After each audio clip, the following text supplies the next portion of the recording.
대학에 들어간 뒤 원석이는 가족들과 저녁 식사를 함께하는 일이 부쩍 늘었다. 고등학교 시절 공부한다고 늘 늦게 들어왔기 때문이다. 그러나 가족들은 지금도 그가 서울대에 입학했다는 사실이 기적 같다. 집으로 한번 나가야 할 수 있어?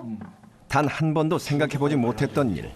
아니, 아예 대학 진학 자체를 포기했었기에 더욱 놀라운 성과였다. 엄마를 힘들게 했어요. 되게 많이. 그래갖고 많이 많이 학교에, 그러니까 중학교에서도 제가 불려도 가봤고 학부형 오시라 그래서 가보기도 했는데 그때 정말 너무 많이 속상했어요. 정말. 원석이가 어렸을 때 어머니는 참 기대가 컸다. 넉넉지 못한 형편임에도 불구하고 초등학교 시절 영국 유학을 보낼 정도였다.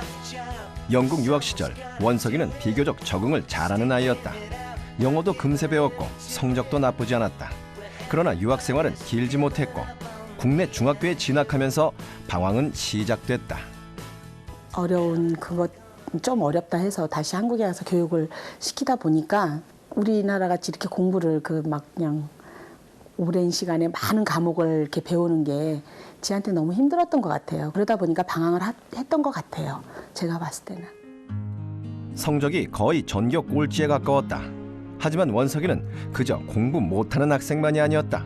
완전 사고뭉치였다. 다른 학교 친구들이나 학교 내 친구들하고 불화가 있어서 티격태격 싸움한 적도 많았고요. 그리고 오토바이 같은 경우도 무면허로 이렇게 타다가 사고를 내서 어머니께서 그런 사고 비용을 지불한 적도 있으시고요. 심한 경우는 제가 이제 폭력으로 법원을 들어가서 재판을 받고 보호감찰 6개월을 받은 적도 있습니다. 상황이 이쯤 되니 원석이의 공부에 관심을 갖는 이는 아무도 없었다. 공부는 못해도 상관없다. 그저 사고만 치지 말아라. 그 당시엔 원석이를 제자리로 돌려놓는 것이 최대 관건이었다. 이거는 제 어린 시절 추억이 고스란히 담겨 있는데요. 좀 과격한 성격 때문에 친구들하고도 많이 싸우고 해서 어머니가 저랑 좀 얘기 끝에 생각해내신 게 차라리 운동을 다녀서 좀 기분 전환을 해봐라. 차라리 자세라도 보여드릴까요? 그런 상황에서 중학교를 졸업하게 됐다. 원석이는 인문계가 아닌 공고를 선택했다. 공부에 그 중학교 시절에 큰 취미도 없었고 노력도 많이 안 했기 때문에 일반 인문계 고등학교를 입학해서 열심히 공부해서 좋은 결과를 낼 수 없을 거라고 일단 많이 주눅이 들어 있었고요.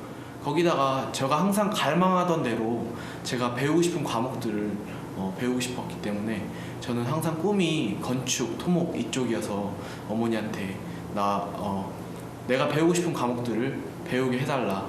나는 내가 하고 싶은 공부들을 해보고 싶다. 그래서 공고에 진학하겠다고 말씀드렸어요.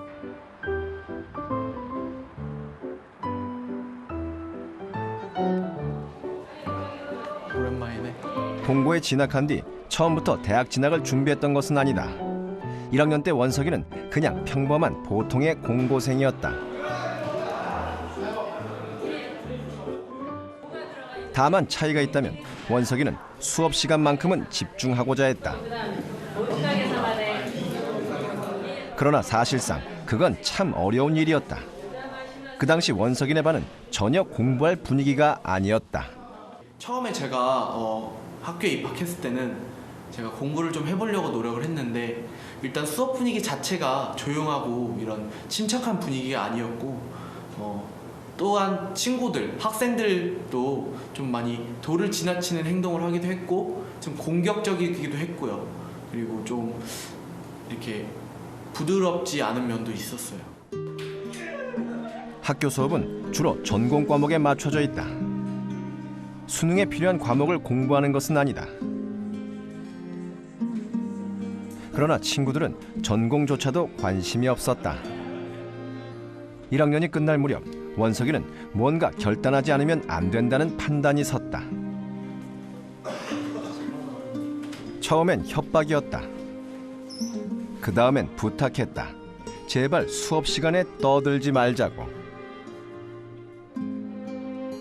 처음에는 별로 효과도 없고 별 반응도 없었던 친구들이 학년이 올라가고 시간이 지나가면서 어떤 친구들은 공부에 취미를 가지기도 시작했고 또한 자신에게 맞는 대학교를 찾아보기도 했고 그러면서 저와 함께 좀 꿈에 대한 이야기를 하기 시작하면서 분위기가 많이 좋아졌어요. 원석이는 1학년 말부터 본격적으로 공부를 했다. 2학년에 올라가자 성적은 금세 올랐다. 전교 1등, 내신 1등급, 놀라운 성적표를 받았다. 원석이가 선생님을 찾아간 것은 그 무렵이었다. 성적이 오르다 보니 욕심이 생겼다. 대학에 가고 싶어졌다. 공고생이 대학에 가려면 어떤 준비를 해야 할까? 원석이는 여러 대학의 수시 특별 전형이 공고생에게 유리할 수 있다는 점에 주목했다. 그렇다면 노려보자 싶었다. 목표는 서울대. 처음에는 이렇게 말렸습니다. 원서를 쓰기 전까지는 계속 말렸어요. 붙을 가능성도 지금까지 없었으니까 없다고 봤고, 그 다음에 설령 들어간다 하더라도 그건 유행일 것이다, 이런 생각을 갖고 있었고요. 마지막으로 이제 들어가서도 실제로 다니지 못할 것 같은 그런 생각이 들었습니다. 어떻게 서울대에 갈 수 있었느냐고 묻자 원석이는 취재진을 작은 방으로 안내했다. 혼자서 공부했던 방이에요. 진짜 완전 지옥 같은 곳. 여기에 책상 놨고 이런 건 없었고 혼자 공부했는데 그때 진짜 너무 외롭고 너무 지옥 같았고 너무 힘들었죠. 진짜 저한테는. 2학년 1학기 때의 일이다. 처음엔 마치 감옥 같았다. 답답하고 두려웠다. 그러나 원석이는 수능이 끝날 때까지 매일 저녁 이 방에 있었다. 대부분의 실업계 고등학교는 야간 자율학습이 없어요. 그래서 제가 뭐 학원도 다니고 집에서도 공부를 해봤는데 잘 안 된다는 소식을 선생님께서 들으시고 선생님이 너 차라리 학교에서 공부를 야간 자율학습을 혼자 한번 해보는 건 어떻겠냐라는 말을 하셔서 교무실 옆에 조그만 방을 마련해 주셔서 제가 거기서 공부를 하게 됐죠. 선생님의 특별 배려로 이 방은 오로지 원석이 단 한 사람을 위한 공간으로 변모했다. 책과 문제집들을 옮겨놓자 작은 독서실이 되었다. 이제 원석이의 경쟁자는 학교 친구들이 아니다. 수능을 준비하는 전국의 60만 명 친구들과 겨뤄야 했다. 원석이가 처음으로 진지하게 맞부딪힌 공부. 그러나 그 공부는 너무 어려웠다.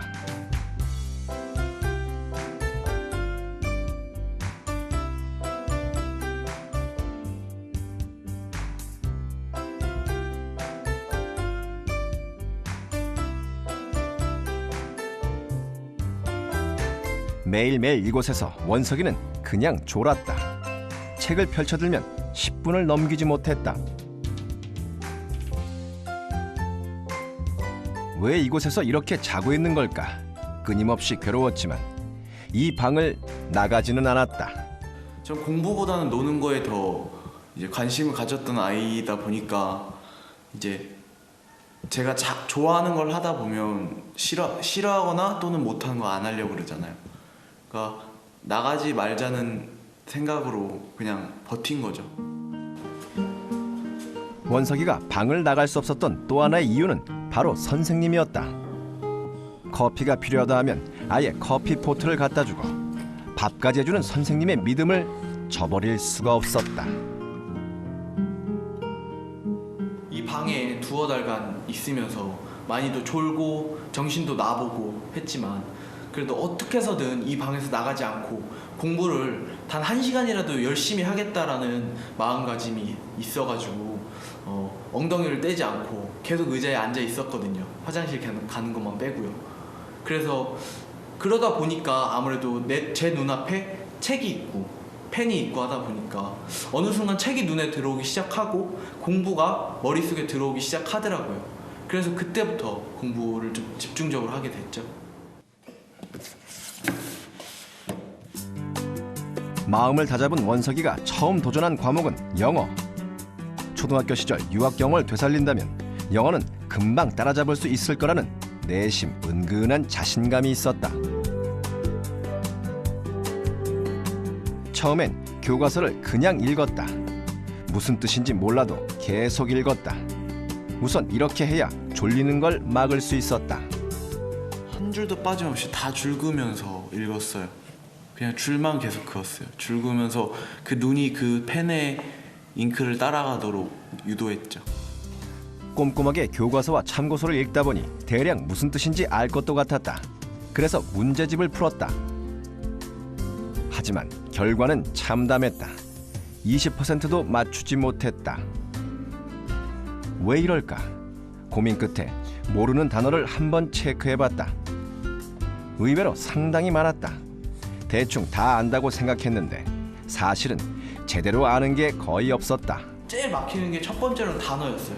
제가 어휘력이 부족해서 수능 외국어 영역에선 상당히 어려운 단어들이 많이 나오더라고요. 보통 일상생활에 쓰이지 않는 단어들도 많이 나오고요. 그래서 저에겐 그런 것들을 좀 숙지하는 게 가장 힘든 점이었어요. 기초가 부족할 땐 처음으로 돌아가는 수밖에 없다. 원석이는 초등학생, 중학생들이 주로 보는 단어책을 가져다 외우기 시작했다. 쉽고 재미있는 책. 그것이 참고서와 단어책을 고르는 기준이었다. 이 책은 제가 봤던 영어 단어책 중에 제가 아마 초반기에 샀던 책인데요. 단어 공부를 하다가 여러 가지 단어장을 사봤는데 대부분의 단어장이 되게 딱딱하고 읽기 부담스럽고 이제 외우기 힘든 경우가 있어서 처음에 한번 쉽게 재미있게 시작해보자는 생각으로 이제 그림도 있고 친절한 설명도 있고 재미있는 예시를 들어놓은 그런 단어책들을 찾기 시작했죠. 원석이의 공부 방법은 아주 간단하다. 단어책에 적혀있는 그대로 노트에 옮겨 적었다. 접두사나 접미사, 동사, 형용사 변형, 발음, 어원까지 단어를 정리하는 방법은 여러 가지가 있지만 원석이는 그런 걸 따져볼 형편이 아니었다. 책 순서에 따라 적고 무조건 외웠다. 처음엔 눈으로 외웠다. convert. 그런데 집중력이 자꾸 떨어졌다. 그래서 이번엔 소리 내서 외웠다. 이때 원석이가 가장 중요하게 여긴 것은 자기 손으로 단어를 직접 옮겨 쓴 노트였다. 처음에 되게 이런 책들을 그냥 읽는 게 되게 전 불편했거든요. 부담스럽고. 그래서 그냥 이런 단어장이 있으면 저는 아예 다 옮겨 적고 알던 모르는 옮겨 적고 그다음에 제가 직접 쓴 친숙한 글씨로 이렇게 보는 게 부담이 훨씬 적고 되게 마음이 편했고요. 처음 공부를 시작한 원석이에게 필요한 건 지속할 수 있는 힘. 내가 해낼 수 있다는 자신감이었다. 펼쳐보면 겁부터 나는 참고서나 단어책 대신 원석이는 꼼꼼하게 자신의 노트를 만들기 시작했다. 이것 또한 만드는 방법은 간단하다. 한 면에 쭉 단어를 적고 다른 쪽 면을 접어 뜻을 적어본다. 그리고 다시 펼쳐서 답을 맞춰보면 된다. 이렇게 하면 공부 과정이 노트에 쭉 기록되면서 한눈에 들어온다. 여기를 가려서 체크를 해봐요. 근데 체크를 해봤을 때 오늘이건 내일이건 다음에 또 체크를 해봤을 때 모르는 단어가 있다면 뒷장으로 넘어가서 모르는 단어를 다시 쓰는 거죠. 그럼 모르는 단어를 다시 쓰면 그 모르는 단어를 다시 한번 체크해보고요.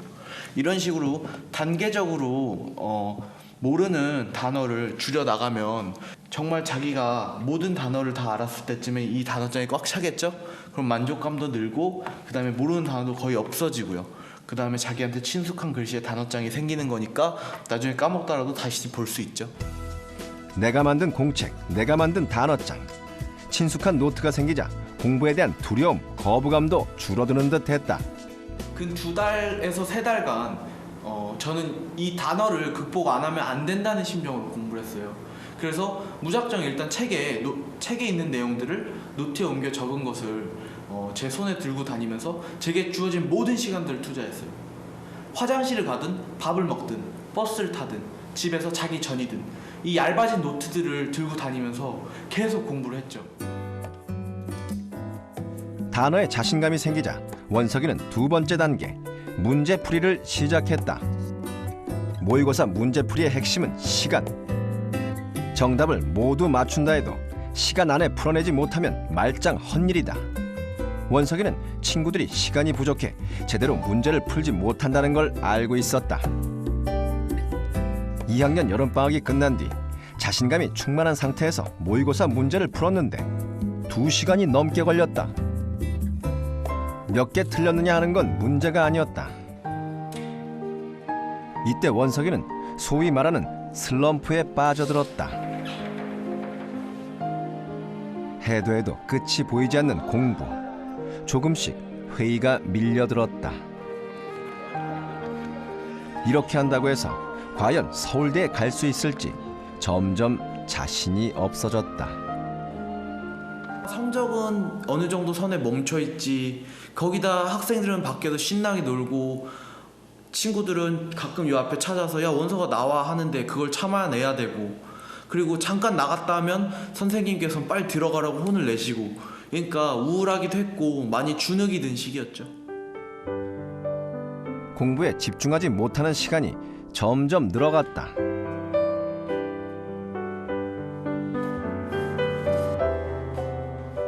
그런데 원석이는 그 순간에도 이 방을 나가지 않았다. 고민을 해도 축구를 해도 이 방에서 했다. 그러던 어느 날 원석이는 다시 책상으로 돌아왔다. 저에게 달리 방법은 없었는데 일단 첫 번째로 마음가짐을 더 강하게 먹었어요.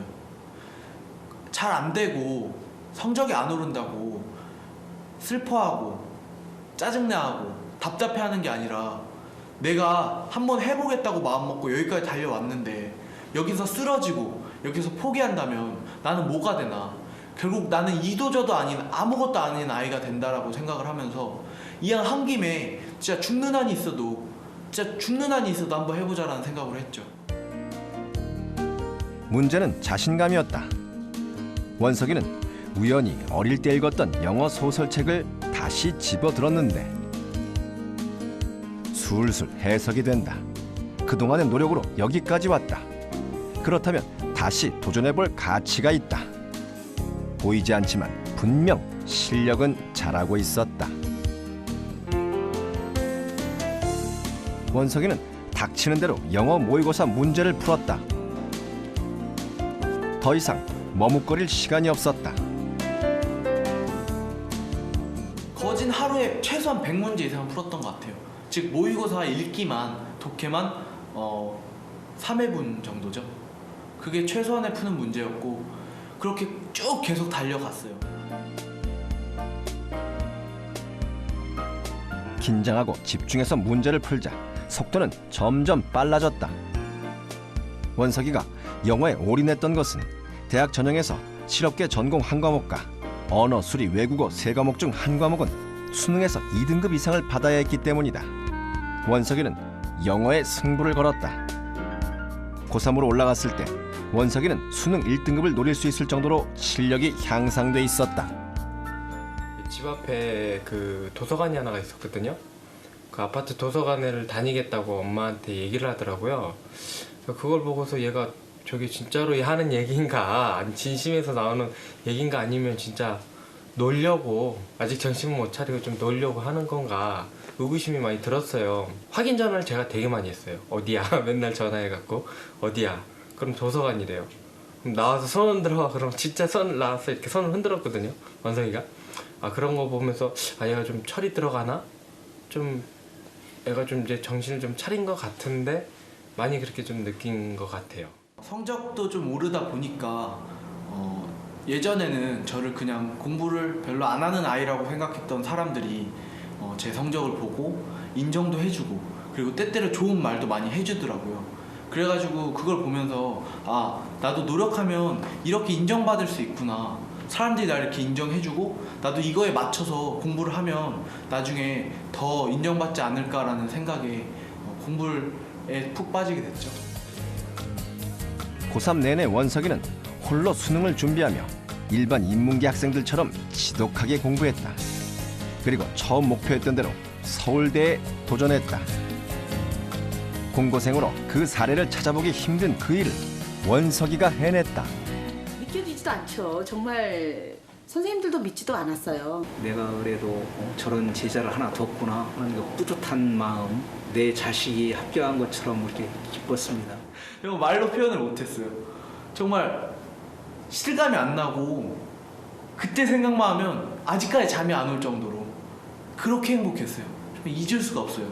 진짜 100억을 준다 해도 그 종이짝 한 장은 안 버릴 거예요. 합격증 그 한 장.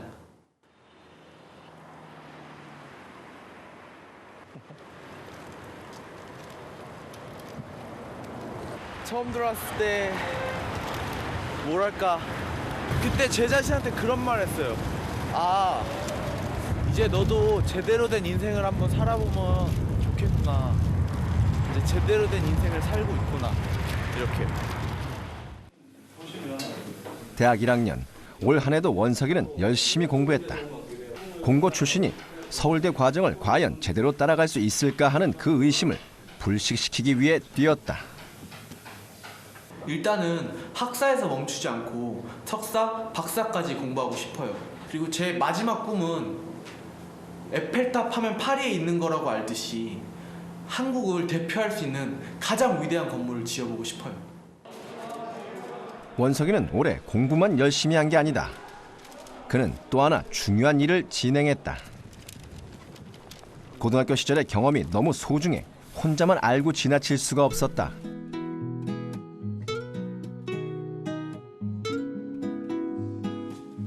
올 한 해 원석이는 학교 후배들의 공부를 돌봐줬다. 이 후배들은 수시에 합격하고 수능을 기다리고 있다. 수시는 붙었잖아. 네. 너 상기대 붙었고 동국대하고 동국대 1차 발표 언제나 2차? 11월 9일 날 11월 9일 날? 네. 까꿀로 했어요. 기억이 뭐야 지금? 공고생이라고 대학 진학이 불가능한 것은 아니다. 결국 대학에 가느냐 못 가느냐 하는 것은 누가 얼마나 열심히 공부했느냐 그 점에 달려있다. 원석이는 공부뿐 아니라 일일이 생활지도까지 하면서 후배들을 도왔다. 네. 또 여러 가지 생각해 본다 해도 10컴마 마이너스 90. 그는 공고생 중에 더 많은 대학 진학자가 나오길 원한다. 서울대 도전자가 또 나타나길 바란다.